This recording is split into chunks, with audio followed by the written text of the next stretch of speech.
이제 선거가 임박해 있기 때문에 선거 얘기를 좀 해보도록 하겠습니다. 민주당 남양주 갑구 경선을 통해서 후보로 최종 확정된 분입니다. 최민희 더불어민주당 국민소통위원장 나오셨습니다. 어서 오십시오. 예, 안녕하세요. 축하드립니다. 불굴의 희망 최민희입니다. 네, 고맙습니다. 그 꽃은 무엇입니까? 아, 어떤 분이 줘서 네. 한 번은 달아야 될 것 같아서 달고 나왔어요. 그 뭐예요? 그게 이게 파란 장미예요. 파란 장미. 네, 파란 아, 장미를 예. 만들어 주신 거예요. 예, 아 그렇구나. 그러면 지금 상황은 민주당의 최민희, 국민의힘의 유낙준 전 해병대 사령관입니다. 그리고 예. 개혁신당의 조응천 이렇게 세 후보가 경쟁을 하게 되는 거네요. 조응천 의원이 민주당이었다가 이제 개혁신당으로 간 거죠. 예, 그렇습니다. 어떻게 보십니까? 후보 개인에게 여쭙겠습니다. 객관적으로 언론인 출신답게 말씀해 주세요. 그 우선 그 민주당 쪽의 네. 위기 요인, 위기 요인은 개혁신당의 조응천 후보가 아. 탈당해서 개혁신당으로 출마했다는 거고요. 네. 그러니까 왜 민주당의 위기 요인이냐면 네. 이 개혁신당의 의원이 나올 수 있는데 그게 국민의힘에서 나온 의원이면 국민의힘의 위협일 텐데 일단 이제 민주당 출신 의원이기 때문에 민주당의 위기 요인으로 작용을 하고 있다. 네. 이게 위기 요인이고요. 네. 그다음에 국민의힘의 위기 요인은 우리 지역 자체가 특히 호평평내 같은 경우는 젊은이들이 많은 곳입니다. 그래서 연령대가 낮은 유권자 그게 국민의힘에는 위기 요인. 네. 그리고 조응천 후보에게 위기 요인은 네. 배반 프레임입니다. 그래서 이게 단지 민주당 지지자들에게만 배반 프레임에 갇혀 있는 게 아니고 네. 국민의힘 쪽에서도 이렇게 당을 나가고 배반하고 이런 거 별로 좋아하지 않습니다. 네, 그래서 그게 조응천 후보에게는 위험 요인입니다. 위험 요인이다. 결과는 좀 뭐 뚜껑은 열어봐야 알겠지만 지금 판세는 여전히 뭐 어렵다. 그러나 선전하고 있다. 네 열심히 하고 있다 네. 정도. 네, 그 어제 보면 그 지역 경선 결과가 쭉 나오고 있는데요. 그 서울 강북을에서 박용진 후보하고 정봉주 후보가 겨루다가 정봉주 후보가 최종 후보로 결정이 됐습니다.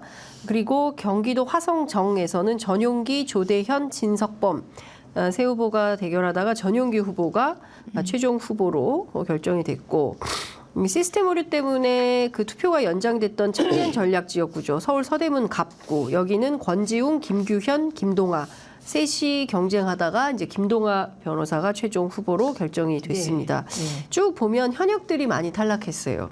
현역들이 탈락하기도 했지만 네. 현역들이 된 곳도 있어요. 전용기 의원은 전용기 의원도 현역이죠. 그렇고 최기상 의원도 그렇습니다. 금천에. 네. 그러니까 전체적으로 민주당 경선의 흐름 네. 이게 당원들의 당심과 지역민들의 민심이 합쳐진 건데 네. 그 흐름을 보면 이재명 바람, 네, 이재명 대표를 지키고 이재명으로 정권 교체를 해보자 하는 바람이 네. 세게 불고 있습니다. 그런데 중요한 것은 네. 그럼 무조건 내가 친명이다, 찐명이다 이런 후보들이 되냐 아닙니다. 그러니까 지금 여기 진석범 후보 같은 경우는 처음부터 찐명임을 내세우고 네. 전용기 후보보다 더 먼저 가서 활동한 분이에요. 네. 그리고 실제로 저는 잘 몰랐는데 이분이 이재명 대표하고 오랫동안 같이 일했던 분이라고 합니다. 그런데 전용기 의원이 후보가 그러면 이재명 대표와는 다른 반명이냐 아닌 거예요. 네, 그 아니고 네. 의원이고 열심히 윤석열과 싸운. 그러니까 중요한 건 기준이 네. 그 윤석열과 치열하게 윤석열 정부에 맞서 싸웠냐 안 싸웠느냐를 또 하나의 기준으로 보았다. 이런 겁니다. 예. 당원들이. 그래서 정봉주 의원 같은 경우도 박영진 의원을 이긴 이유는 네. 정봉주 의원이 계속해서 대정부 투쟁을 방송을 통해서 하지 않았습니까? 그거에 높은 점수를 준 것이더라. 알고 보니. 네. 그러니까 중요한 건 민주당 내부 경선에서 나는 이재명 대표와 가까워. 이재명 대표와 오랫동안 일을 했어. 그것만은 아니었다. 아니었다. 그게 아니라 윤석열 정권을 향해서 얼마나 날카롭고 세게 적극적으로 활동을 했냐. 그걸 본 것이고요. 예, 그래서 또 하나 이현주 의원이 된 걸 보면 잘 알 수 있습니다. 거기에 나온 이현욱 변호사는 네. 이 사람은 진짜 이재명 대표의 최측근입니다. 그래서 이분이 경기도시공사 사장이었잖아요. 네. 그 경기도시공사 사장은 경기도지사의 최측근이 하는 거거든요. 아, 네. 그리고 이분은 이재명 대표하고 같이 제가 보기엔 좀 말도 안 되게 엮여갖고 고생도 많이 했어요. 예, 그런 분이라 모두가 이 사람이 진짜 찐명이다 이렇게 알고 있는 분인데 이현주 의원이 되잖아요. 그 이유가 뭐겠습니까? 이현주 의원이 그 지난 2년 동안 정말 윤석열 정부를 향하여 누구보다 세게 싸웠잖아요. 네. 근데 그거를 높이 평가하는 거죠. 그러니까 기준은 두 개더라. 친명 바람이 분 거 맞다. 네. 그런데 찐명이라고 다 뭐 예를 들면 정부하고 싸우지 않으면서 나 찐명이야 이런 사람 거의 안 됐습니다. 네. 예, 그러네요. 그래서 두 개의 기준이 작용했다 네. 이렇게 봅니다. 근데 두 개의 기준 중에 더 크게 작용한 것은 윤석열 정권에 대해서 그건 얼마나 세게 싸웠는가가 더 중요한 지표로 확인이 되는 것 같다. 네. 그러니까 국민들은 전반적으로 뭐 민주당 당원들이겠지만 전반적으로 이번 국회에 들어가서 잘 싸울 사람. 네. 예, 그러니까 대충 뭐 이렇게 하는 게 아니라 국회의원이라는 엄청난 권능을 가지고 정부를 향해서 제대로 정치를 할 수 있는 사람을 선택한 걸로 보인다. 네, 그렇게 보입니다. 그리고 제가 이번에 경선에서 이겼는데 네, 제가 경선에서 이겼다는 소식을 듣고 네. 이겼기 때문에 긍정적인 마음이 들어야 되잖아요. 네. 제가 그런 마음이 안 들었어요. 그 이유가 뭐냐면 투표율 때문에. 투표율이요? 예, 투표율이 권리당원 투표율이 우리 지역의 경우 60%였습니다. 60%. 이 투표율 60%는 예, 보통 35% 내지 45%예요. 아, 그래서 투표율이. 어떤 경우 30%까지 떨어집니다. 네, 그래서 당 대표 뽑을 때 뭐 투표율이 34였다. 그래서 예, 막 예. 문제가 되기도 예, 예, 하잖아요. 그런데 60%였어요 투표율이. 그러니까 어마어마하게 높은. 그리고 남양주 을의 경우는 네. 김한정, 김병주, 이희나 세 명이 경선을 네, 네. 했는데 권리당원 투표율이 77%였습니다. 와, 그러니까 이 민주당 당원들이 정말 이번에 똘똘 뭉쳐 있다. 250만 당원이. 예. 근데 이것만이었으면 제가 예, 민주당 당원만 뭉쳐 있구나 이렇게 생각했을 텐데 더 놀라는 거 네, 여론조사 잘 아시잖아요. 네, 네, 5만 명의 저희 지역의 경우 네, 그 일반 시민 투표인단이 있었습니다. 예, 그런데 이분들이 보통 여론조사랑 비슷한 건데 네. 5만 명을 돌리면 네. 1% 내지 1.5%. 그래서 500명 내지 700명이 답합니다. 보통. 보통. 예. 그런데 이번에 저는 이게 잘못된 숫자인 줄 알았어요. 처음에 550명인 줄 알았는데 5,500명이 답을 한 거예요. 49,000 샘플 중에 49,000 샘플 중에 5,500명이 참여를 했다는 참여를 한 거예요. 그러니까 11%가 넘은 거예요. 예. 이건 이제 일반 시민, 이건 네. 당원은 투표를 못 합니다. 네, 네, 네. 그래서 이 5,500명을 처음엔 550명으로 읽고 네. 그런데 제가 받은 득표율이 되게 높게 나온 거예요. 예, 예. 550보다. 예, 예. 그래서 이게 뭐야 그랬더니 5,500. 500명. 투표. 예. 이거는 적어도 중도와 민주당 이거는 중도와 민주당이 투표하거든요. 네, 네. 국민의힘은 빼요. 네. 투표는 다 하는데 네. 빼버리기 때문에 네. 그들이 예. 중도와 민주당이 무엇인가를 심판하기 위하여 그게 예. 무엇인지는 예. 나중에 이제 뚜껑 열어보면 네. 알겠죠. 기다리고 있다는 뜻이에요. 예. 이건 있을 수 없는 수치예요. 보통 ARS 네. 여론조사 응답률이 2% 3% 어떤 그렇죠. 경우 1.8%막 네. 이렇잖아요. 이거 예. ARS거든요. 네. 근데 11%예요. 그러니까 많은 국민들이 상당히 이제 심판에 몰려 있다. 정권 심판론에. 네. 왜냐하면 그것은 다양한 여론조사 지표로도 확인이 다 되니까 나오죠. 예. 그 흐름이 민주당의 내부 경선하는 시스템에도 대체로 그 경향성이 나타나더라라는 네. 말씀을 좀 주신 걸로 이해를 하겠습니다. 근데 이거는 어떻게 보십니까? 그 서대문 갑구 지역 같은 경우에 네.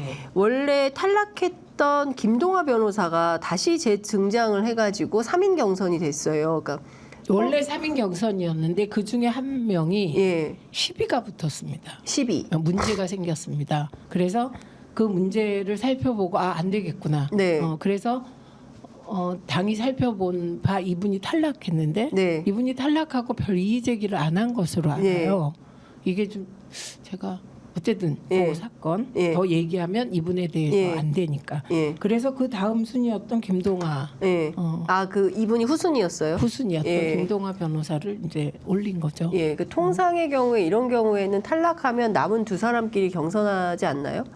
원래 근데 그 아닌가요? 지역이 워낙 치열해서 치열한 굉장히 지역. 많았어요. 예. 네, 그래서 3인 경선을 하기로 결정했기 때문에 예. 뭐 이게 당의 공식적인 입장입니다. 네. 알겠습니다. 그리고 이거 여쭤볼게요. 광진 갑구 당내 경선에서 이정헌 전 JTBC 앵커가 승리를 했는데 전해숙 의원이 3선인데 탈당을 했습니다. 이재명 대표 체제의 민주당엔 특정인의 방탄과 특정 세력의 호의만 남아있다. 이런 주장을 했습니다. 반대로 박광원 전 원내대표 이분도 당내 경선에서 패배했거든요. 근데 김준혁 후보한테 패한 다음에 원팀이다. 뭐 이런 얘기하면서 즐거운 마음으로 선거 캠페인 하겠다는 입장을 밝혔습니다. 이 두 사람의 서로 다른 선택 어떻게 보십니까? 이거 뭐 얘기할 게 있나요? 뭐 얘기할 것도 없다. 얘기할 것도 예. 없죠. 전현숙 의원은 뭐 앞으로 어떤 행보를 할지 모르나 경선에 지고 이러는 건 정말 이건 모냥 빠지는 거라고 저는 탈당을 생각합니다. 하셨잖아요. 예. 예. 그러니까 경선에 지고 탈당을 하면 일단 경선을 하면 출마는 못 하세요. 예, 그 다른 당은 뭐로도 국회의원 출마는 못 합니다. 네. 예, 그리고 탈당 이후에 되게 예측이 되잖아요. 이분이 친 이낙연계 네. 대표적인 인물이고, 네. 그리고 이정헌 전 JTBC 앵커는 지난 대선 중에 민주당에 들어와서 네. 일한 분이에요. 그래서 고생을 많이 했죠. 보통 안기령 부대변인만 해도 부대변인으로 발탁됐고 이렇게 네. 했는데 이정헌 앵커는 이제 고생을 진짜 많이 했는데 일찍이 광진에 가서 바닥부터 훑고 다니 진짜 열심히 뛰더라고요. 네. 그리고 이분이 무슨 뭐 내가 친명이다라고 뭐 그렇게 세게 내세웠냐 그것도 아니에요. 네. 그런데 졌으면 그냥 잘 받아들이고 네. 이 후보를 돕는 게 그게 맞다. 나은 게 아니라 그게 당인으로서 올바른 태도죠. 그래도 민주당에서 3선 하신 분이잖아요. 그러니까 도대체 이번에 탈당하신 분들은 네. 적어도 자신을 후보 만들어주고 열심히 선거운동을 해준 네. 당원과 지지자들에 대해서 예의가 없어요. 박광원 대표 뭐 경기도 선거를 이끌게 될까요? 어떻게 전망하세요? 그거는 뭐 앞으로 봐야 되겠지만 네. 어쨌든 그 태도가 훌륭하세요. 당연한데 훌륭하십니다. 민주당 어제 이제 선대위 출범을 하게 될 걸로 보이는데요. 어제 그 김부겸 전 총리가 선대위 합류하겠다 이런 입장도 밝혔고 정권 심판 국민 승리 선대위 상임 공동 선대위원장에 이재명 대표, 이해찬 전 총리, 김부겸 전 총리 이렇게 세 분이 됐습니다. 노장청 뭐 이렇게 얘기를 하는데 노장청은 아닌 것 같고 어떻게 봐야 될까요? 대개 이해찬 대표는 상임 고문이나 뭐 이렇게 더 위로 올라가셔야 되는 분인데 아니냐 이런 기자들의 분석도 있던데. 뭐 그건 기자들이 분석한다고 뭐 이렇게 됐으면 된 거지 뭐 더 할 말 있습니까? 제가 보기에는 네. 지금도 여전히 이해찬 대표님이 가지고 있는 네. 그 판세 분석 능력 예, 그리고 냉정한 판단력 이게 필요했다 이재명 대표에게 뭐 그렇게 봐야 되는 거죠. 뭐. 네. 저도 저 나이에 저렇게 명철할 수 있으면 좋겠어요. 네. 물론 저는 이렇게까지 봉사 헌신할 생각은 없지만 이해찬 대표님은 정말 보통은 나이가 드시면 어떤 경우 개인적인 감정에 의해서 판단을 하신다거나 뭐 조금 나이가 들어서 섭섭해서 정서적으로 이렇게 치우쳐서 한다거나 이런데 그런 게 없으세요. 냉정하세요. 그냥. 예. 오늘 오전에 민주당 선대위가 공식 출범을 했는데요. 4월 10일은 정권 심판의 날이다. 그래서 이제 피켓을 세 분이 들었습니다. 못 살겠다. 범인도피 국정농단 정권 뭐 이렇게 올려 놓고 지금 사진 촬영을 하는 장면이 들어와 있기도 하고요. 그리고 이것 좀 여쭤볼게요. 임종석의 선택 뭐 중요한 역할을 앞으로 하게 될 거다. 이해찬 전 총리, 김부겸 전 총리 이제 두 분이 말씀하신 내용이 언론 보도로 지금 들어와 있는데요. 임종석 전 실장은 어떻게 될까요? 이 대표 중심으로 단결하자. 본인은 백의종군하겠다. 이제 이런 입장인데. 백의종군 해도 되고 네. 상대본에 들어가서 뭔가 역할을 해도 되고 네. 이 임종석 실장이 무엇을 맡고 안 맡고는 지금 별로 중요하지 않다고 봐요. 임종석 실장은 네. 탈당을 하냐, 이낙연 전 대표랑 같이 하냐, 그 순간에 민주당을 선택했고 잔류했고 그것으로 당원과 지지자들에게 큰 호감을 줬기 때문에 네. 앞으로의 정치 행보에 큰 자산을 만들었다 이렇게 봅니다. 그런데 임종석 전 실장이 지금 뭐 선대본에 들어가서 뭘 맡고 안 맡고 이거 별 중요한 변수가 아닙니다. 그러니까 무슨 뭘 역할을 맡는 게 중요하지 않고 네, 이제 그 주요 스탠스를 변수가 아니다. 그렇죠. 네. 이미 스탠스를 난 남는다 네. 이렇게 정했을 때 예.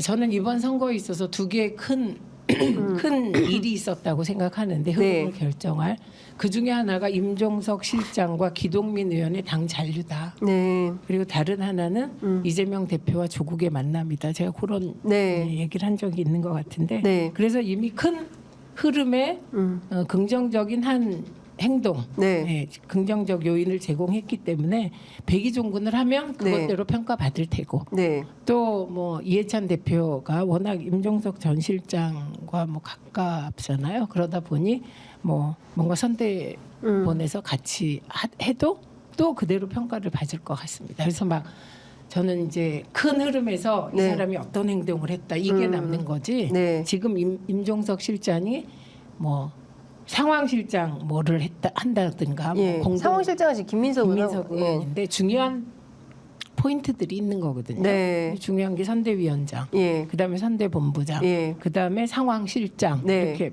그런 주요 포석. 그렇죠. 그 예. 주요 포스트 어딘가에 예. 예. 한다 안 한다가 별 중요하지 않다 이렇게 예. 봅니다. 그렇죠. 선당무사 차원에서 백의종군을 선언했기 때문에 어떤 역할을 맞는지 안 맞는지 언론은 주요 관심사로 언론은 보도를 하고 있지만 언론은 이렇게 포인트를 잘 못 짚는 것 같아요. 제가 보기에 요즘에 기자들은 조금 네. 더 큰 틀에서 보고 예. 어느 기자가 저처럼 임종석 전 실장이 이낙연 대표와 합류하지 않고 당에 잔류한 것으로 임종석은 그 존재 가치를 충분히 증명했다. 네. 그래서 뭐 어느 자리를 맡든 그건 큰 중요하지 않다. 예. 그러니까 이걸 이제 또 싸움거리 만들려고 그러는 게 아닌가 저는 생각합니다. 최민희 의원 같으면 임종석 전 실장 어느 자리 주겠습니까?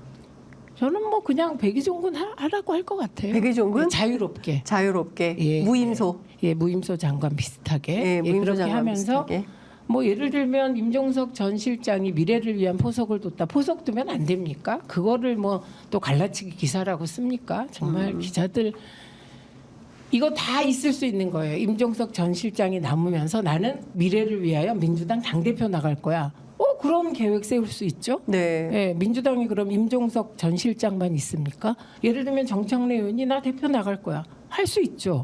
그럼 그때마다 민주당이 뭐 또 분열될 소지가 미래에 있다. 그러면 그 국민의힘처럼 대통령이 내리꽂는 비대위원장이 총선 지휘하고 이게 맞는 겁니까? 저는 정말 요새 기사들 보면 기본이 안 돼 있고 자유로운 경선, 뭐 자유롭게 누구나 출마해서 국민과 당연하죠. 당원의 선택을 받는 게 중요하다. 이제 말씀 그렇습니다. 주신 걸로 넘어가겠습니다. 예, 예. 인재로 영입된 김용만 후보, 백범 선생님의 그 증손자인데요. 김용만 후보, 그 다음에 이소영 의원, 그 양평고속도로 국회 국토위 소속인데 여기서 이제 활동했던 분이죠. 그리고 김용민 의원, 이분은 그 사실은 가장 먼저 민주당에서 탄핵 얘기해서 논란도 되고 막 비판도 많이 받았던 분인데 이 세 명 젊은 사람도 공동 선대위원장을 맡게 됐습니다.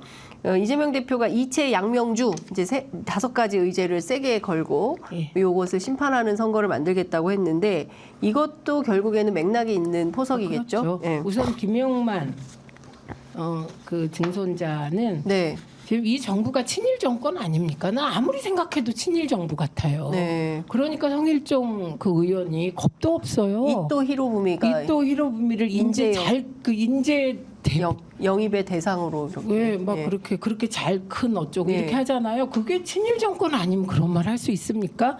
그러니까 그 김용만 그 씨가 있다는 것 자체가 네. 민주당은 독립운동의 후예다. 네. 우리는 예, 그러니까 3.1 운동과 우리는 대한민국 임시 정부의 정신을 이어받은 정당이다. 네. 그리고 친일 정권과 맞서 싸우겠다. 그 의지죠. 요 네, 부분은. 네. 그리고 이소영 의원은 뭐 대표적인 비명입니다. 이소영 의원은. 네. 근데 이소영 의원이 일을 잘하니까 양평 고속도로 때 그렇게 딱 부러지고 야무지게 따지는 걸 보고 원희룡이 쩔쩔매지 않았습니까?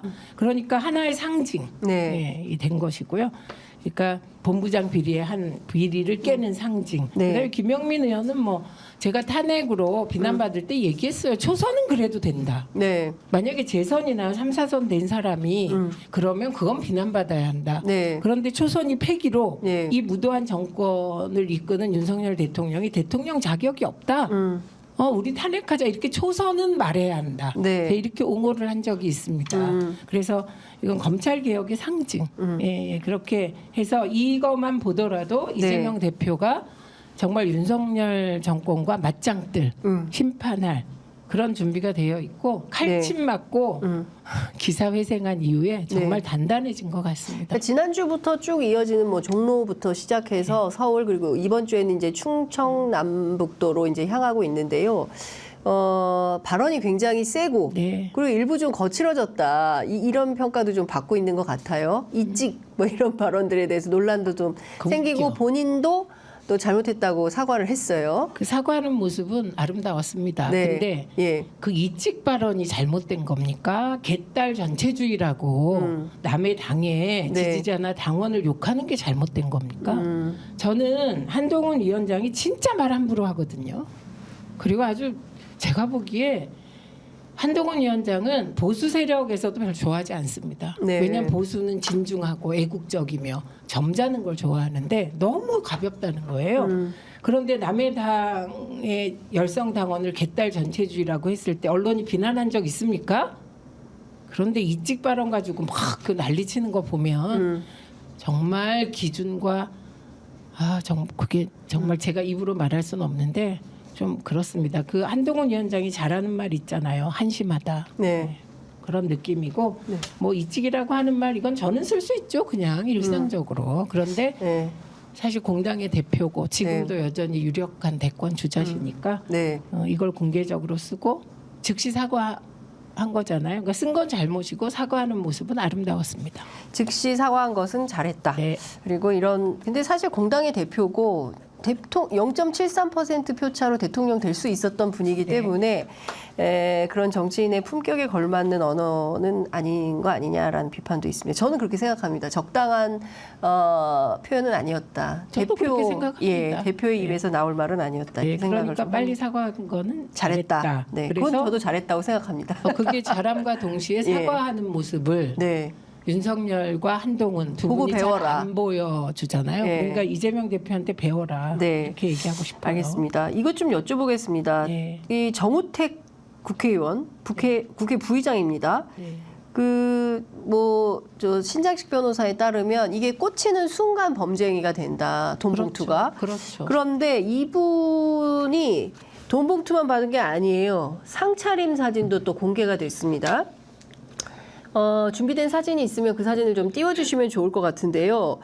와, 접대를 보통 세게 받은 게 아니에요. 돈봉투만 받은 게 아니라 이 청주의 한 카페 사장님이 올린 사진을 보면 상차림이 엄청납니다. 그거를 충북인 뉴스에서 입수해서 그 보도를 했는데요. 그 사진 볼 수 없나요? 네. 그러니까 일단 소고기와 송이버섯. 그러니까요. 양주. 고가의 양주인 로얄 살루트. 산삼주. 인삼주인지도 모르겠습니다. 산삼주와 인삼주는 차원이 다른 얘긴데요. 그래요? 그럼요. 그러니까 값지. 제대로 된 산삼은 인삼하고는 비교할 수 없습니다. 그게 그 어떤 거냐에 따라서. 그래서 진짜 산삼주라면 그건 뭐 이 양주보다 비쌀 수도 있어요. 근데 이건 뭐 알 수가 없죠. 네. 자, 저희가 이제 그 사진 준비가 되는 대로 좀 보여드리도록 할 텐데요. 5번에 걸쳐서 현금, 정치 후원금 800만 원 지급했다는 내용이 있고요. 100만 원 상당의 소고기, 송이버섯, 양주 이 메모도 공개가 좀 됐어요. 정우택 의원은 물론 반박하고 있습니다. 이것은 악의적인 왜곡 보도고 정치 공작이다라는 주장을 하고 있지만 이 꽂히는 순간 범죄가 되기 그렇습니다. 때문에 이것은 반드시 수사가 필요하다. 이 정도면 민주당 같으면 어떻게 했을까요? 그냥 이게 제2의 산삼주 사건이 됐을 것 같습니다. 제일 자극적인 산삼주 사건. 산삼주. 예. 그 가격을 매길 수 없는 산삼주. 예. 이렇게 돼서 민주당은 뭐 저 지금 보이시는 것, 저 상차림을 바로 공개해버린 거거든요. 정우택 의원이 자꾸 허위 사실이라고 하니까 이 제보자가 직접 상차림이 어땠는지를 기자에게 알려줬고 충북이 뉴스에서 이것을 단독 입수를 해서 보도한 내용입니다. 저렇게 대접을 받습니까? 저는 그래본 적이 없어서 그리고 사실 저도 네. 무슨 저런 만남을 뭐 제가 이제 사회적으로 자리를 잡았을 때 네. 그런 만남을 가지자라는 일을 당해본 적은 있습니다. 근데 그걸 안 한 거죠. 예. 몇 번 딱 거절하면 저 네. 사람은 안 되는 사람이구나 이렇게 해서 더 오지 않습니다. 예. 예, 그런데 예. 저는 이제 이 공개된 거 외에 네. 더 많은 일이 있나? 뭐지? 이렇게 생각을 합니다. 네. 예, 왜냐하면 800만 원을 그냥 예를 네. 들면 정치 후원금을 네. 내면 되지. 네. 예, 왜 그걸 개인적으로 줍니까?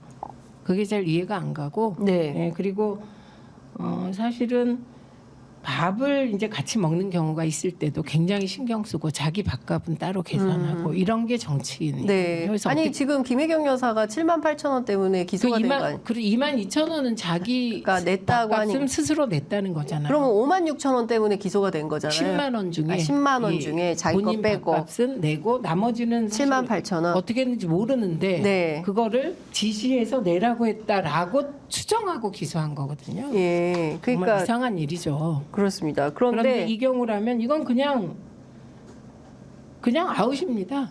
민주당이라면 아웃이다. 아웃이죠. 그리고 예. 막 뒤졌겠죠. 다 예.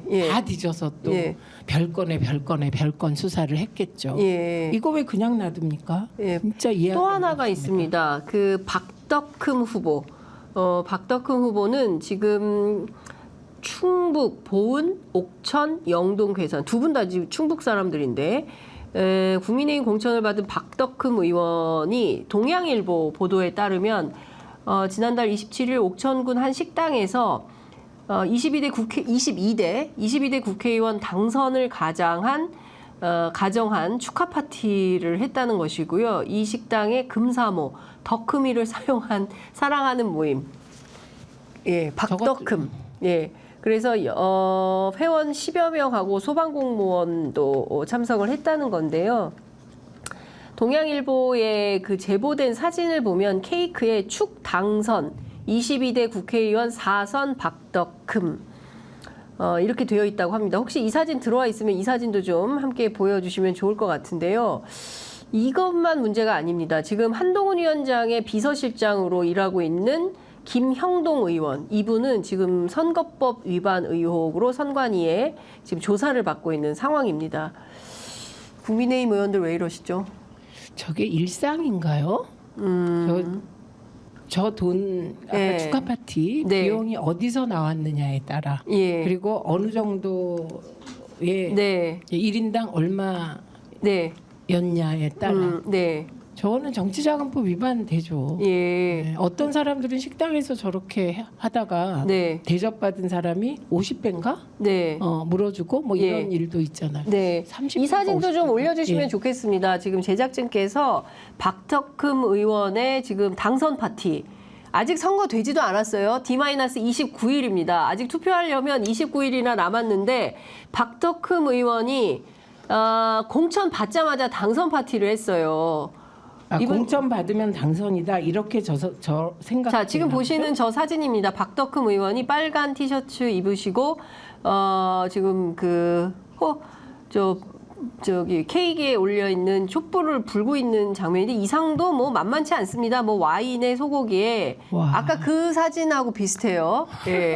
자, 두 사진을 보면 이거 어떻게 해야 됩니까? 진짜 투표도 안 했는데 벌써 당선됐다고 하면 이거 국민에 대한 기만 행위 아닙니까? 저 일종 이제 근데 저게 비공개 네. 축하 모임이었으니까 아니 비공개라도 축하할 수 없는 아니 선거일수록 더욱 더 조심해야죠. 예. 저거는 민주당은 저런 거 상상을 못 합니다. 민주당은 저렇게 되면 어떻게 되세요? 그냥 저걸로 아니 죄송합니다. 언론이 일주일을 떠들겠죠. 만약에 정우택 님이 아니라 네. 민주당의 중진 의원이었으면 이걸로 선거가 끝날 정도로 언론이 쓰겠죠. 종편이 예. 떠들겠죠. 그런데 지금 정우택 돈봉투도 그리고 앞서 보도해 드렸던 저 박덕흠 의원의 경우에도 오마이뉴스, 한겨레 신문, 진보 언론들만 기사를 쓰고 있습니다. 그리고 편의점이라도 이거를 보도를 하는 것인데요.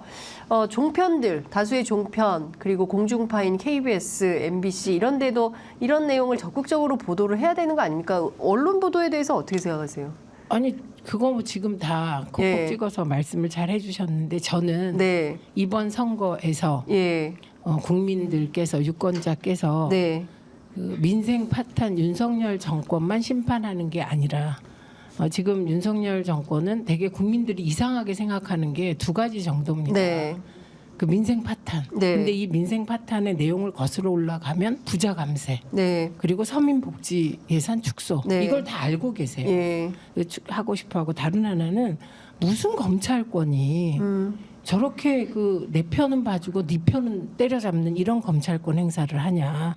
그래서 김건희 방탄 검사 독재 심판하겠다. 네. 이 두 개의 정서가 막 팽배해 있습니다. 네. 다른 한편 네. 언론이 친윤 언론이 네. 이 민생 파탄의 현장과 네. 그리고 그 김건희 여사님을 둘러싼 그 수많은 의혹에 대하여 언론이 왜 침묵하냐. 이거에 대한 언론 심판. 네. 예, 이게 같이 가고 있다고 생각합니다. 이게 한마디로 검언 유착 상황에 대해서 네. 검찰 쪽에만 예. 묻는 게 아니라 책임을 예. 언론에 대해서도 묻고 있어서 네. 많은 분들이 보수건 진보건 나 뉴스 안 본 지 오래됐다 이렇게 말씀을 하시거든요. 그게 의미심장한 거라고 생각하고 네. 예, 그리고 또 하나는 여론조사에 대해서도 네. 정말 이 여론조사가 천차만별이잖아요. 네. 예, 이번 선거에서 아마도 여론조사 기관들도 만약에 지금이라도 원칙대로 여론조사를 안 하고 있는 곳이 있다면 네. 앞으로는 그러지 마셔야 될 것 같아요. 정말 시민들이 냉정하게 다 보고 있더라고요. 오히려 우리는 시간이 없어서 모르는데 네. 뭐 어떤 여론조사에 보면 뭐가 어떻고 뭐 로데이터가 어떻고 모르는 분이 없으세요. 예. 그러니까 국민이 되게 똑똑하세요. 국민의 수준이 굉장히 높은 나라예요. 민도가 굉장히 네. 높은데 네. 국민들을 굉장히 우습게 알고 함부로 정치를 하기 때문에 윤석열 네. 정부에 대한 심판 여론이 계속 유지가 되고 있다. 예. 이게 계속 바뀌지가 않잖아요. 그게 아무리 그걸 한동훈 위원장이 운동권 심판 그것도 웃기는 게 운동권 네. 심판한다면서 왜 정청래 의원한테 그 함은경을 붙입니까? 운동권 출신. 함은경이 더 센 운동권이에요. 옛날로 옛날로 치면 치면 함은경 의원이 후보, 문화원 점거사 점거를 하지 않았습니까? 그러니까요. 예. 아주 센 운동권의 원조입니다. 거기를 왜 붙이냐고. 네. 그러니까 앞뒤가 안 맞게 되고. 네. 임종석 실장이 운동권의 핵심이잖아요. 586에. 그러면 공천을 이재명 대표가 안 줬으면 그건 잘했다고 얘기를 하든지 해야 되지 않습니까? 그런데 정치 참 이상하게 한다 이렇게 말했죠. 네. 개이하게 한다 그래도 기계 잘 기억이 안 네. 나는데 그런 식이었어요. 그러니까 이분은 무조건 욕이에요. 네. 만약에 자기 기준대로 한다면 운동권의 거두를 그 공천 주지 않은 이재명 대표 잘했다고 박수 쳐야죠. 네. 이상한 사람이야. 어머, 그렇죠. 저 이거 취소하겠습니까? 예. 좀 기준이 없는 분으로 보입니다. 네. 도태우 변호사라고 있어요. 네, 5.18 폄훼. 박근혜 전 대통령 변호사죠. 네. 일베예요. 일베 게시글도 공유했죠. 네. 여러 번. 예. 일베예요. 예. 그런데 도태우 변호사 이분은 지금 공천 취소를 한다는 겁니다. 5.18 그럴 것 폄훼. 같아요. 예. 왜냐하면 5.18 폄훼는 불법입니다. 사실 네. 제가 국회에 있을 때 예. 사자 명예훼손 금지법 네. 콕 찍어서 특별법을 만들고 싶었어요. 네. 왜냐하면 그때부터 일베에서 5.18 폄훼, 호남 폄훼가 너무너무 심했거든요. 네. 그런데 그게 반대하는 분들이 있어서 못했는데 네. 이제 그것도 제가 정말 이기고 싶습니다. 하고 네. 싶은 게 너무 많아서 이거 꼭 하고 싶습니다. 사자. 5.18을 더 이상 예. 폐매하지 못하도록 아예. 독일은 있지 않습니까? 그 법을 보고 제가 하려고 따라하려고 한 그렇습니다. 건데 이번에 꼭 통과시키고 그러니까 싶어요. 친일에 대해서 막 그 칭송하거나 네, 아니면 5.18 폄훼하거나 뭐 그런 건 다 안 되게. 예, 싹 다 안 되게 예. 사자 명예훼손과 관련된 특별법인가요? 그 이제 특별법을 만들어야 네. 된다고 그때 그랬는데 네. 제가 들어가면 더 네. 꼼꼼하게 따져가지고 네. 이런 일이 다시는 벌어지지 않게 하고 싶습니다. 네. 이게 말이 됩니까? 그러니까요. 언제까지 이런 말도 안 되는 역사 왜곡에 시달려야 되는 건지 국민들은 다 정리가 됐는데 네. 정권에서 끊임없이 이것을 흔들고 그렇죠. 있어요. 그러니까 네. 그렇기 때문에 국민들이 현 정부에 대해서 좋은 점수를 주지 줄 수가 못하고 있다. 뭐 좋은 점수를 주고 싶어도 일을 잘해야 좋은 점수를 줄 거 아닙니까? 근데 일을 잘 못하니까 저 평가가 매우 나쁘다 이런 말씀 좀 드리겠습니다. 이거는 좀 어떻게 보세요? 최근에 이제 조국혁신당 그 많은 인재 영입이 되고 있는데요. 좀 전에 저희가 박은정 전 검사도 왔다 가시고 전반적으로 어떻게 보세요? 그러니까 더불어민주연합은 지금 또 문제가 좀 그 지적이 되고 있어요. 조선일보 등에서 특히 이제 국민의힘에서 뭐라고 얘기를 하냐면 반미 종북 세력에게 국회의 문을 열어주고 있다. 종북 횡재 뭐 이런 주장을 하고 있습니다. 이런 주장은 동의하십니까? 우선 이 주장에 대해서 그 당의 하태경 의원이요. 그 사람이 반미 종북이었어요. 좀 네. 이게 좀 철진한 이념 이제 그만하고. 네. 예. 그래서 이 부분은 뭐든지 꼬투리 잡아서 이념 전쟁화 시키려고 하는 이런 태도는 정말 정치인 책임 있는 정치인의 자세는 아니라고 생각해요. 네. 만약에 정말 종북이면 민주당 내에서 문제 제기를 하고 자체로 거릅니다. 네. 그리고 김민석 의원을 상황실장에 맡긴 것은 네. 김민석 의원이 사실은 여러 가지 이해가 깊은 분이잖아요. 그래서 맡긴 거기 때문에 그러니까 우리가 알아서 할 테니 좀 그 당이나 잘해라 이 말씀 네. 드리고 싶고요. 네. 그다음에 그 비례대표권. 네. 그러니까 비교적 저는 뭐 그 인재 영입을 잘하고 있는 것으로 보입니다. 제가 뭐 제 코가 석자라서 네. 뭐 한 명을 뭐 현미경처럼 본 건 아니지만 네. 박은정 전 검사도 네. 인재잖아요. 네. 그리고 그 외교안보연구원장 했던 네. 김준형 교수. 김준영 교수도 사실 이런 분들이 다 민주당에 영입되어야 되는 분들 아닌가요? 근데 그 비슷한 역할을 할 다른 분이 민주당에 영입됐기 때문에 그래서 그렇구나. 민주당의 경우는 네. 조금 다르겠죠. 예, 그게. 그래서 저는 조국 혁신당이 민주당으로서는 조금 부담될 수 있는 분. 예를 들면 박은정 전 검사 또 좋은 인재지만 민주당이 영입하기에는 부담이 될 수도 있는 거잖아요. 예, 그러니까 그런 분들 뭐 대체로 영입을 잘 하고 있다고 봅니다. 네. 따로 또 같이. 네, 그런데 네. 저는 네. 지금 조국 혁신당이 네. 사실 또 여론조사의 트릭이 뭐냐면 네.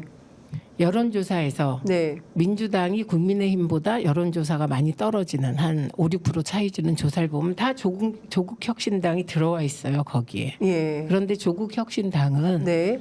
당의 지지율 7% 정도 나오거든요. 네, 네. 그렇게 다 놓고 하면 네. 그 7%는 민주당하고 같이 가는 표예요. 그렇죠. 예, 예. 그렇기 때문에 이게 한 기자가 요 기사를 썼더라고요. 네. 착시다, 국민의힘 착시다 네, 네. 이렇게 썼던데 네. 그런데 이제 비례대표 지지율을 보면 어떤 경우는 조국 혁신당이 앞서는 것으로도 나오고 네. 뭐 이렇습니다. 근데 이거는 연동형 비례대표 제로 갔을 때 민주당이 자체 위성 정당을 만들지 않고 시민사회와 같이 가겠다, 진보 세력과 같이 가겠다는 순간 네. 많은 민주당 지지자들이 네.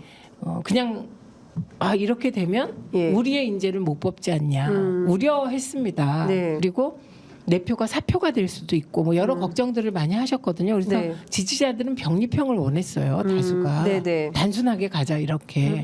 그런데 어쨌든 이재명 대표가 그럴 수 없어서 연동형을 받았고 네. 그로 인해서 오는 근본적인 한계가 있다고 생각합니다. 저는. 네. 지금 속보가 들어와 있는데요. 그 전지혜 후보 이분이 이제 어제 그 민주당에 더불어민주연합 후보 1번 시민사회. 예. 시민사회에서 지정한 투표를 통해서 했죠. 4만 네, 명이 네. 투표한 결과인데 시민사회 몫의 비례 후보로 확정됐던 전지의 금융정의연대 운영위원이 자진 사퇴했습니다. 네, 그러니까 이 경우 민주당에서도 문제 제기를 한 것으로 압니다. 그러니까 이렇게 우리가 걸으니까 이제 좀 기다려 달라 이 말씀 드리고 싶고 이것처럼 민주당 지지자들이 아니고요. 이 투표는 다른 트랙으로 한 거예요. 시민사회 몫을 시민사회에서 제안해서 투표한 거거든요. 그래서 김영훈 민주노총 위원장도 거기 들어있더라고요. 전 위원장. 떨어졌어요. 탈락했어요. 그래서 그게 조금 의외이긴 해요. 근데 민주당 당원이나 지지자들이 이런 형식이 별로 마음에 안 드는 거예요. 김영훈 전 위원장은 조국혁신당의 비례 후보로도 지금 거론이 아니다. 아닙니다. 더불어 여기 있었는데 민주연합이네요. 이게 시민사회 몫을 투표한 거예요. 그러니까 김영훈 전 위원장이 들어있다가 탈락을 했더라고요. 맞아요. 그 부분은 제가 투표해줘야지 하다 못해서 정말 미안하고 아쉽게 생각합니다. 근데 이게 마음에 안 드는 거예요. 그러니까 그 마음에 안 드는 마음이 조국혁신당 비례로 가는 겁니다. 근데 제가 이렇게 보니까 열린민주당 20대 때 거기가 15%까지 올라갔더라고요. 지지율이. 근데 최종적으로 지난 총선 때 최종적으로 8%인가? 그래서 3명 했잖아요. 그러니까 이게 계속 이어질지 안 이어질지는 민주당의 비례대표 선출이 아직 남았잖아요. 확정이 안 됐어요. 그거에 따라 달라질 거다.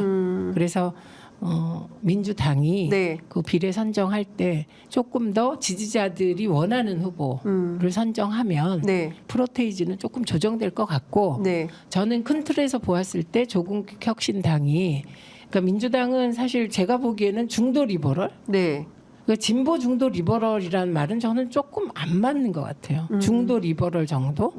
좀 더 얘기하면 중도 보수 리버럴 정도라고 생각합니다. 민주당의 노선이. 그래서 민주당은 민생 파탄에 대한 대안, 민생 회복 대안을 제시한다. 그래서 예를 들면 이재명 대표의 기본 시리즈가 대안이 될 것이다. 저는 이렇게 보고 그 역할. 그러니까 다 같이 하지만 주 역할이. 그리고 조국혁신당은 검사 독재 심판. 그리고 윤석열 정부 조기 종식 이런 그 확실한 색깔로 가면 이 판에 대한 지지자들 중도부터 진보 지지자들의 욕구가 충족이 된다고 생각해요. 그래서 큰 틀에서 봤을 때는 뭐 연대지만 저는 뭐 민주당 몰빵입니다. 그 지금 보면 진보당 그다음에 진보당 3명, 그다음에 시민사회 추천 4명, 그다음에 새진보연합 여기 이제 용해인 그 의원 기본소득당 포함해서 사회민주당, 열린민주당 포함해서 이제 3명 이렇게 해서 모두 10석을 소수 정당과 시민사회에 주고 그다음에 이제 민주당이 후순위가 되는 건데 이게 퐁당퐁당이 됩니까? 퐁퐁당이 됩니까? 아니면 앞에 10석 딱 주고 민주당은 10번 아래로 내려가게 되는 건가요? 저는 퐁당퐁당으로 알고 있는데요. 퐁당퐁당. 그렇구나. 제가 정말 죄송합니다. 왜냐하면 정말 제 코가 석자였고 요새 너무 미친 듯이 뛰다 보니 저는 퐁당퐁당으로 알고 있는데요. 확인을 좀 해보도록 하겠습니다. 자, 오늘 원래 언론에 대해서 얘기를 해야 되는 날이고 10분밖에 시간이 남지 않았기 때문에 제가 이거 꼭 여쭤봐야 될 것 같아요. 김유진 의원, 방심위가 지금 아직도 굉장히 그 논란의 중심에 있는 건데 복귀를 하긴 했습니다. 재판 결과에 따라서. 그런데 해촉 전에 활동했던 방송심의 소위, 광고 소위가 아니라 광고심의 소위원회하고 디지털 성범죄 소위원회로 바뀌었어요. 원래 이래도 됩니까? 이게 우선 김유진 위원이 재판에서 이겼습니다. 그러니까 윤석열을 상대로 방송 쪽에서 이긴 두 번째 사람이 됐습니다. 그게 한 명이 권태선, 박문진 이사장입니다. 그렇습니다. 그리고 김유진 위원. 공교롭게 여성 두 분이 이게 윤석열의 방송 장악과 맞서 이긴 두 명입니다. 이거 꼭 기억해 주셔야 돼요. 그 재판에서 이긴 것은 김유진 위원이 그때 잘릴 때 내부의 회의 내용을 공개했다. 네. 비밀 준수 의무를 위반했다 이렇게 됐는데 그게 비밀이 아니었고 이미 공개된 것이었거든요. 그렇죠. 그러니까 말도 안 되게 그 해촉됐기 때문에 이것을 법원이 바로 잡은 거다. 네. 그다음에 두 번째는 방송심의소위원회에서 제가 소위 회의록을 보면 정말 김유진 위원이 진짜 깨알같이 다 준비해 와서 너무 그 콕콕콕 아픈 데를 다 찌릅니다. 그러니까 빼고 싶었겠죠. 그런데 보통의 경우 방심위원회가 정상이면 네. 그냥 소위 방송소위에 줍니다. 네. 근데 류희림 위원장은 네. 정말 이분은 어떤 분인지 모르겠어요. 그냥 윤석열 대통령의 축소판 같아요. 네. 예, 윤석열 대통령이 엉망진창으로 나라를 이렇게 하신다면 네. 방심위를 엉망진창으로 지금 만들고 있고요. 네. 이게 소위원회 배정 권한이 위원장에게 있긴 합니다. 그러나 여야가 합의해서 보통 하죠. 순리에 네. 따라. 예. 그런데 한동안 소위에도 배정해주지 않다가 겨우 이제 광고심의 소위하고 디지털 성범죄 소위에 배정한 것이죠. 네. 그러니까 이건 나중에 다 예. 책임져야 될 겁니다. 근데 저는 좀 이해할 수가 없는데 다른 거 다 떠나서 지금 그 류희림 위원장이 자신의 가족과 지인들 다 동원해가지고 이른바 방심위에 민원을 넣어가지고 민원사주 의혹의 당사자가 된 분 아닙니까? 그렇습니다. 예, 이 문제와 관련해서 책임 있는 태도를 보이라고 김유진 위원이 요청을 했더니 뭐라고 얘기를 하냐면 다 마무리되고 나면 그 다음에 입장을 밝히는 게 맞다. 지금 이미 제기된 이슈에 대해서 저 무슨 말이냐면요. 네. 제가 그 제 식으로 해석하면 네. 검찰은 절대로 나를 기소하지 아니할 것이니 아, 그냥 가만히 있어라 이 말이에요. 저게 만약에 정상적인 경우라면 검찰에 네. 고발하잖아요. 네. 그럼 즉시 수사할 거 아닙니까? 저게 거꾸로 됐다면 야당 민주당 쪽 추천위원장이었다면 네. 그러면 사주한 거 나올 가능성이 높잖아요. 예. 그런데 이들이 믿는 건 검찰권을 장악한 네. 대통령이 나를 임명했는데 네. 검찰이 나를 제대로 수사 안 할 것이며 나는 건재할 것이다. 네. 그런 확고한 믿음이 있는 것 같아요. 아, 참 이게 문제. 법원 결정까지 무시를 한다면 도대체 무소불위의 권력 아니겠습니까? 그냥 딱 한 명한테만 충성하고. 겁내는 권력. 한 명만 겁내는 권력. 네.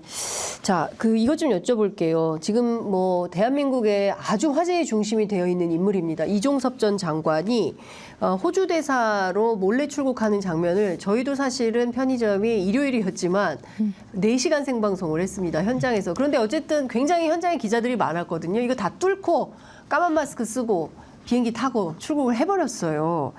그런데 모든 언론들이 다 주목을 했지만 유독 KBS 9시 뉴스는 3줄짜리 단신으로 보도했다. 어떻게 생각하십니까? 이게 박민의 KBS의 현주소죠. 그리고 그게 거꾸로 KBS가 이렇게 축소한 것이 얼마나 이게 큰일인지를 예, 우리가 알 수 있는 거죠. 그런데 네. 이종섭 전 장관도 참 딱하세요.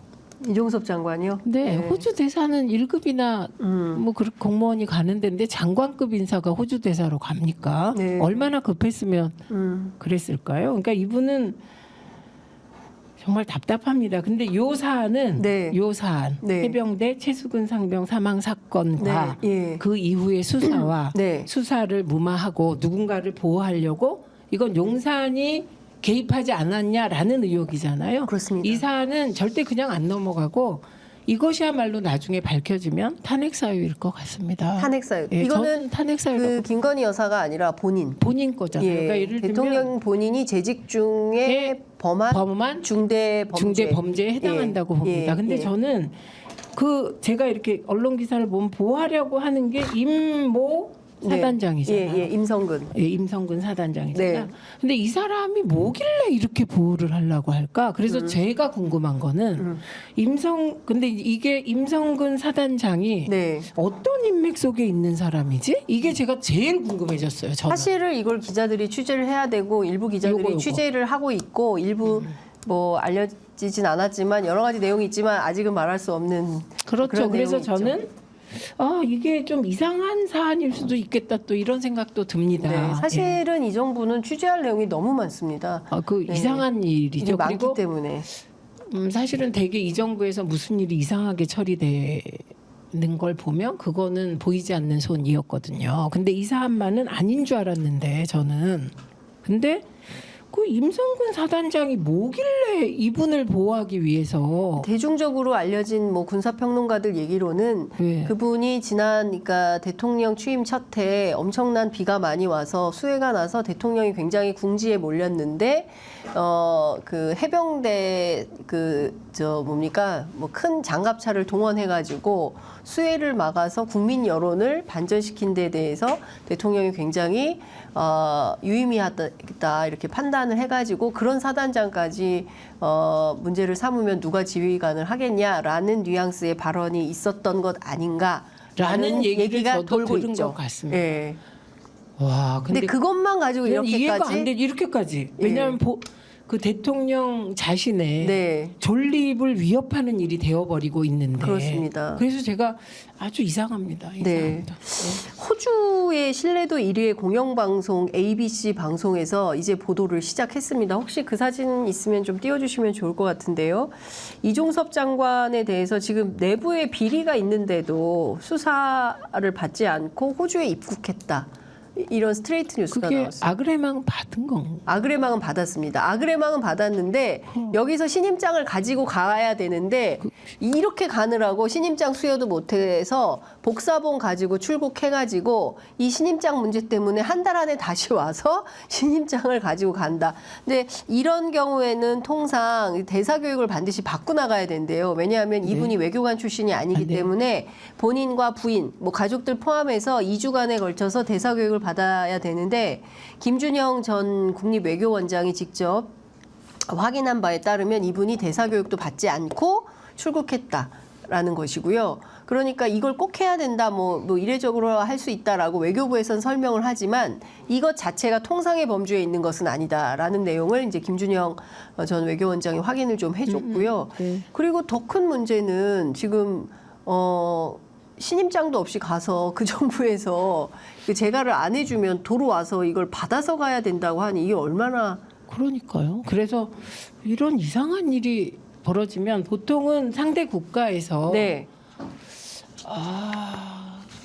이거 만약에 잘못되면 네. 상대 국가에서 거부하면 이건 정말 국가 망신이죠. 나라 망신. 호주에서 들어오지 마라. 아니, 예를 들면 그 예전에 이제 한 국가에서 세금 문제를 굉장히 네. 문제 삼는 국가인데 네. 세금을 탈루한 사람을 추천한 적이 있어요. 그래서 굉장히 시끄러웠어요. 우리나라에서요? 우리나라에 그러니까 그 상대국에서 예. 거부감을 표현해서 그런 적이 한 번 있어요. 예전에. 우리 역사에서요? 예, 그러니까 이 경우도 만약에 예. 이게 범죄 혐의자다. 예. 그러면 호주는 어떻게 해야 돼요? 만약에 거꾸로 예. 우리나라에 대사가 부임했는데 네. 이런 문제가 있었어요. 그럼 우리나라 국민들은 어떻게 생각할까요? 그렇죠. 아니 왜 저런 사람을 데려오? 그렇죠. 그래서 호주 시민들, 호주의 이제 촛불행동 회원들이 시드니에서 멜번에서 브리즈번에서 모아가지고 캔버라로 가가지고 시위를 하겠다는 것이고요. 호주에서 60명 정도 모여서 막 시위하면 엄청 큰 뉴스래요. 그렇죠. 그래서 호주의 교민들이 나서서 지금 이종섭 전 장관 범죄자를 받은 적이 없다. 호주는 1800년대 이후로 이런 시위까지 하고 있는 상황인데 이렇게까지 해서 내보내야 되느냐. 그러니까 그 전화, 네. 그 이종섭 그 장관에게 전화를 했다는 용산, 그 용산 전화번호까지는 확인된 거잖아요. 그렇습니다. 네. 그러면 그 전화를 한 게 누구냐? 네. 이거에 대해서 더 관심이 가게 그렇죠. 되는 거죠. 누구의 목소리가 들렸냐. 그날 7월 31일 오전 11시 45분 02800으로 시작되는 이 전화를 이종섭 장관이 받았는데 이 전화의 목소리의 그러니까 주인공이 누구냐. 네, 이 목소리의 그분 목소리가 알고 싶다. 예. 그분 목소리를 확인해야 된다라는 말씀을 네, 그래요. 좀 확인하게 드리겠습니다. 될 것이다. 확인하게 될 것이다. 특검을 통해서 이게 일단 특검법이 통과가 돼서요. 되죠. 근데 그렇죠. 그럼 뭐 의결을. 거부권을 또 행사하겠죠. 와, 자기 문제인데 이거를 아니 뭐 아내 문제도 거부권을 행사했는데 뭐 본인 문제도 거부권 행사하겠죠. 국민들이 이거는 좀 용납하기가 어려운 거 아닙니까? 그래서 쌓여서 지금 이 지경이 된 거잖아요. 예. 그리고 그런 국민의 심판의 시선을 돌리기 위해서 한동훈 위원장을 세워서 한동훈 위원장이 허구한 날 하는 게 야당욕, 이재명 대표욕, 누군가를 악마화하는 그런 방법을 쓰고 있는 거잖아요. 그런데 네. 일단 운동권 심판론은 이재명 대표에 의해서 그냥 무력화됐고요. 그러니까요. 지금 그런 상황입니다. 조선일보 제목이 한동훈이 꺼낸 운동권 심판론 왜 이재명이 받았나 뭐 이런 그렇죠. 제목의 기사도 막 걸고 하더라고요. 여하튼 지금 선거가 매우 치열하게 진행이 되고 있어서 오늘은 언론과 정치를 함께 섞어서 좀 여쭤봤습니다. 하여간 다양한 이슈들에 대해서 다종하게 다 여쭤봐도 뭐든지 답변하는 최민희 의원님, 예, 오늘 감사합니다. 예, 고맙습니다. 뭐 끝으로 꼭 하시고 싶으신 말씀 있으면 한 말씀 듣고 마무리할까요? 시간은 지났습니다. 이번 선거는 네. 오이 하나에 2,000원. 사과값이 내렸다 그래서 가봤더니 좀 큰 사과는 여전히 5,000원. 그리고 아니 정부 비축 물량 풀었다 그랬는데 다 어디 간 어디로 거예요? 가는지 모르겠어요. 네. 그래서 너무 비싸요. 예, 물가가 이 고물가, 물가 폭등 시대, 그리고 이에 대해서 답을 내놓지 않는 정부, 그리고 엉뚱한 대답을 하는 정부, 이런 정부의 폭주는 빨리 멈춰야 됩니다. 이게 멈춰지지 않으면 앞으로 3년이 더 걱정입니다. 그래서 뭐 물론 시민들이 저희들보다 훨씬 현명하시고 지혜를 갖고 있으시기 때문에 잘 선택하시리라고 생각하지만 이번엔 투표율이 변수다. 그래서 못 참겠다 투표하자. 네. 네. 이렇게 자, 해주시면 좋겠습니다. 네, 의원님 마지막으로 사진 하나 보고 끝내겠습니다. 네. 이거 사진 보시고요. 느낌 한번 말씀해 주시면 좋을 것 같아요. 이게 어려운 사진은 아니고요. 와, 이게 진행되기도 전에 이런 사진이 나올 수 있을지, 나온다는 게 과연 가능한 것인지에 대해서도 참 의문이 드는데요. 네, 준비가 어려운가요? 제작진께서 조금 어려움이 있는 것 같습니다. 하여간 굉장히 그 특이한 사진입니다. 제가 이 그렇습니까? 사진을 꼭 시민들께 보내 저기 나왔네요. 예, 어떠십니까?